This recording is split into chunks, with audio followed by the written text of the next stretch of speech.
We're going to move on to page 9. A stream, river, or lake is a dangerous place for young salmon. Unless they find places to hide, birds may catch them. Fast water after a big rain may wash them out to sea before their bodies are ready to survive in salt water. A healthy freshwater habitat has a lot of trees, bushes, and low-to-the-ground plants. During heavy rain, their roots hold soil to keep it from washing into the water. Plants also make oxygen and cool the water with their shade. Some of that oxygen gets into the water when it flows over logs and rocks. Salmon take in this oxygen through their gills. When trees fall into a stream or river during a strong wind, they make safe hiding and resting places for small salmon. Adult salmon coming in to spawn also use these spots to hide and rest. Do you remember seeing some of those logs in those hiding places on our field trip when we were looking for the salmon? Chemicals from backyards and cars may wash into salmon habitat and kill the fish or the insects living in the water that are a big part of a young salmon's diet. So we need to be really careful with chemicals. We're going to move on to page 10.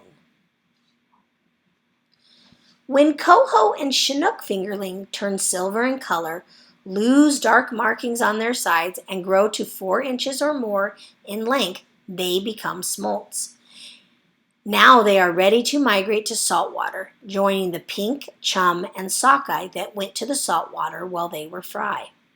The journey can be a short one for smolts that started their life in streams that spill directly into the Salish Sea or the Pacific Ocean.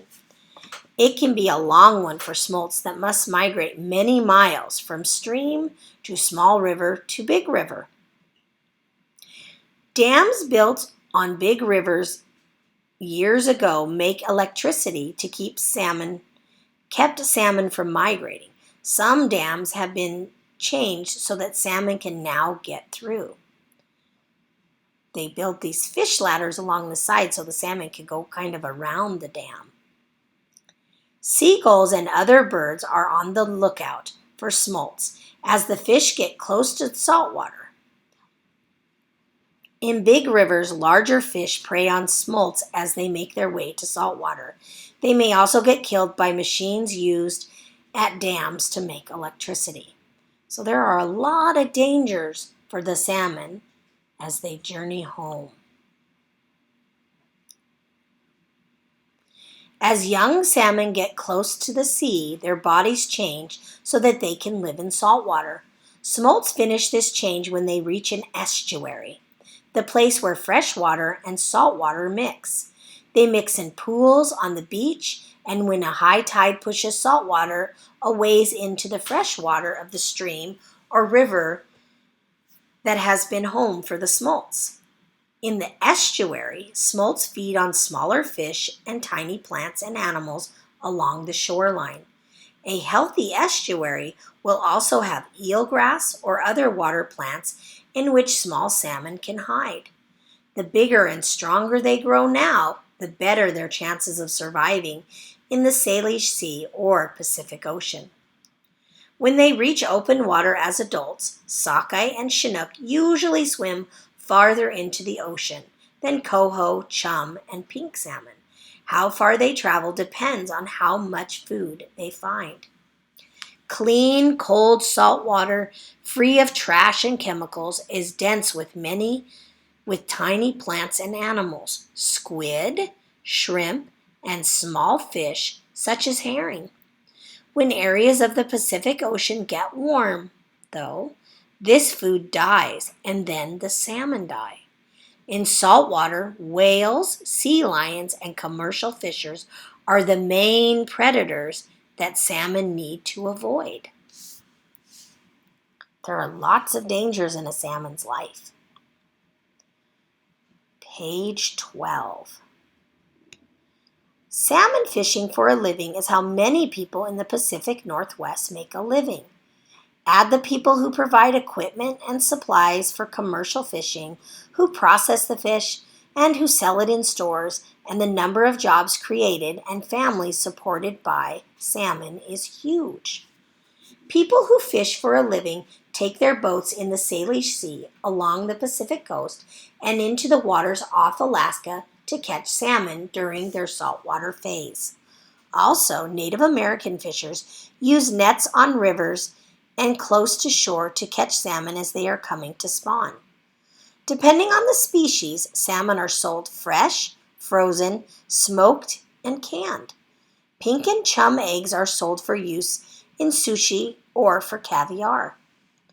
Salmon fishing is a big business all around the Pacific Rim, from California north to Canada and Alaska, then across to Russia, Japan, and Korea. Commercial fishers catch salmon along the coast as well as miles up big rivers. Many people also catch salmon as food for their own families.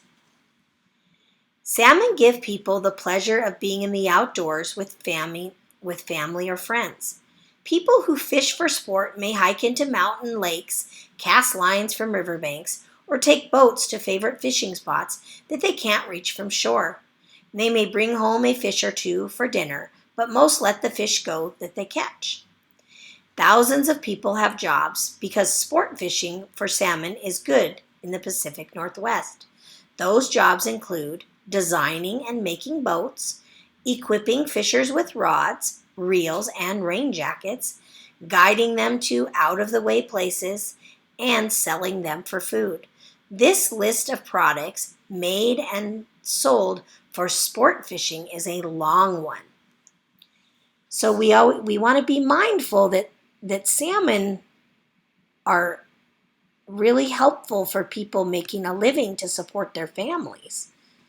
So we have to be thinking about that as we're learning about salmon. They impact nature, but they also impact people in being able to feed their families.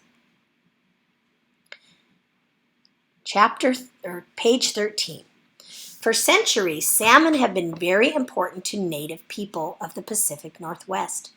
They caught salmon when it was in season, cut the fish down the middle and opened it flat, and dried it in the sun or smoked it by a wood fire. This dried or smoked salmon was welcome food at other times of year. Salmon continued to be important to area tribes. Because of treaties that their elders signed with the white settlers decades ago, tribal fishers have the right to take up to half of the salmon catch and to help make sure many salmon are out there to be caught. Tribes have fish hatcheries throughout the region. Salmon also play a big role in the culture of Native Americans that have long called the Pacific Northwest home. Art and storytelling keep customs and values alive and teach respect for nature. Government hatcheries also add to the supply of salmon in the region.